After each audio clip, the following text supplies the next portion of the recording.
Last week, the Deputy Speaker of Parliament requested the Kampala Minister to brief Parliament on the state of roads in the city centre, as well as the issue of potholes that have made Uganda a laughingstock on social media. In his report, Minister Shofatogawie has informed Parliament that with a budget allocation of 73.1 billion shillings, only 30.8 billion shillings was released, and they only managed to work on 28.28 square kilometre of roads. Most of the renovated roads are in the suburbs, leaving the central out.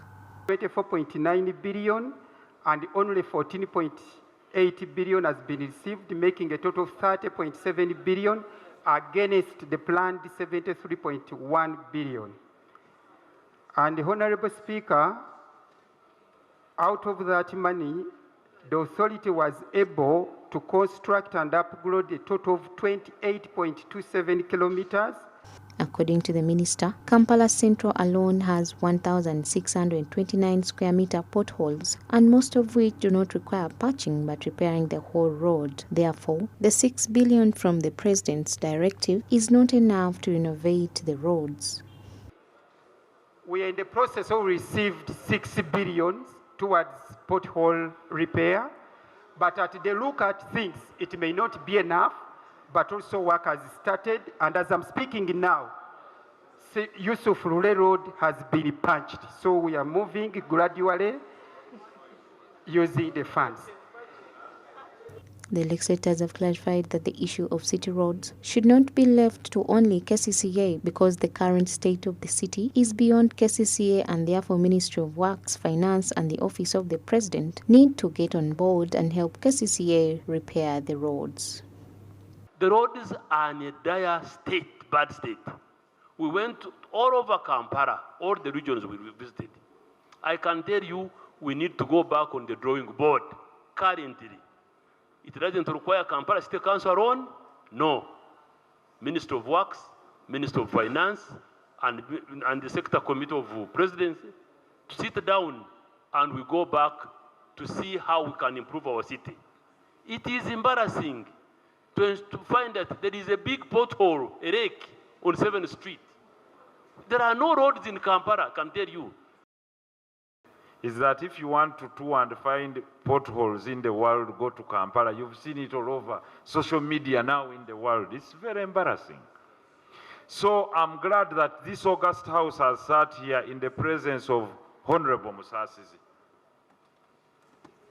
who were here during the other budgetary session. And I want him to bear this House witness. I stood up and I showed you the figures of the money you had allocated to this capital city. And I told everyone that, one, you work in this capital, or most of us live here.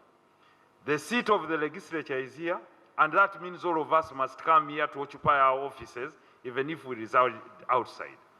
The legislators insist that the city itself has been planned poorly, with all the sewage coming out each time there is a blockage, making the cost of doing business expensive. The drainage system of the city has also been criticized for affecting the traders by flooding of arcades. Right Honorable, I want to re-echo the issue of waste management that has appeared in that report. First of all, Right Honorable, I'm wondering how the sewage has been connected to the roads that we want to improve, because these ones are mutually inclusive. Sewerage corporation is very poor. I can see most people in Kampala are still using septic tanks. Others are still using pit latrines. This kind of facility is supposed to be used within Kampala city and other cities.